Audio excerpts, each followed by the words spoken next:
நல்லாட்சிக்கான மக்கள் முன்னணியின் தேர்தல் பிரசார செயற்பாடுகள் இன்று ஆரம்பிக்கப்பட்டன.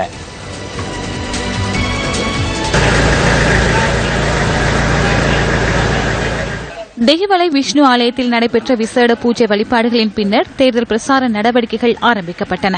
நல்லாட்சிக்கான மக்கள் முன்னணியின் தலைவர் சுசில் கிண்டல்பேட்டிய தலைமையில் கட்சியின் பிரதிநிதிகள் இன்று ஆலயத்திற்கு வருகை தந்திருந்தனர். தமிழர் விடுதலை கூட்டணியின் செயலாளர் நாயகம் வி ஆனந்த சங்கரியும் இன்றைய தினம் பூஜை வழிபாடுகளில் கலந்து கொண்டிருந்தார்.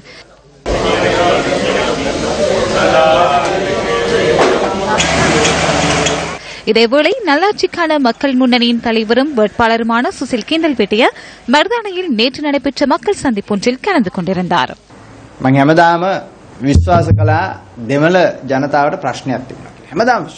தமிழ் மக்களுக்கு பிரச்சனை ஒன்று உள்ளது என்பதனை நான் எப்போதும் நம்புகின்றேன்.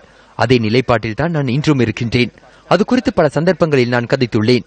எனது பட்டப்படிப்பினை நிறைவு செய்யும் போது ஆய்வு அறிக்கைக்காக நான் தேசிய பிரச்சனை என்ற விடயத்தை தேர்ந்தெடுத்தேன். நான் அவர்களின் பிரச்சனையை அடையாளம் கண்டுள்ளேன். இவ்வளவு காலம் என்ன நடந்தது? தமிழ் முஸ்லிம் அரசியல் கட்சிகளின் தலைவர்கள் பிரதான அரசியல் கட்சிகளின் தலைவர்களின் பின்னால் சென்று ஆட்சி அமைப்பதற்கு மாத்திரம் உதவி செய்து தாம் பிரதிநிதித்துவப்படுத்தும் தமிழ் மக்களை காட்டிக் கொடுத்தனர். இப்போதும் அதுவே நடக்கின்றது. நான் என்ன செய்தேன்? நான் அவர்களிடம் சென்றேன். நான் அவர்களுடன் இணைந்து கூட்டமைப்பொன்றை ஏற்படுத்திக் கொண்டேன். இது இலங்கை அரசியலில் முக்கியமான இடமாக கருதுகின்றேன். நான் காணாமல் போனோர் குறித்து கதைக்கின்றேன். அவர்களுக்காக முன்னின்று செயற்படுகின்றேன். வெள்ளை வேனில் கடத்தி சென்றோர் குறித்து கதைக்கின்றேன். அவர்களுக்காக செயற்படுகின்றேன். கொல்லப்பட்டவர்கள் குறித்து கதைக்கின்றேன். கம்பெனி வீதி வீடுகள் உடைக்கும் போது அந்த மக்களுக்காக நான் முன்னின்று செயற்பட்டேன். கொலனாவை குப்பை மேடு குறித்து கதைக்கும் ஒரே ஒரு அரசியல்வாதி நான் மாத்திரமே. இம்முறை தமிழ் பேசும் சமூகம் என்னை சிறந்த ஒரு இடத்திற்கு கொண்டு வருவார்கள் என்ற நம்பிக்கை எனக்கு முழுமையாக உள்ளது.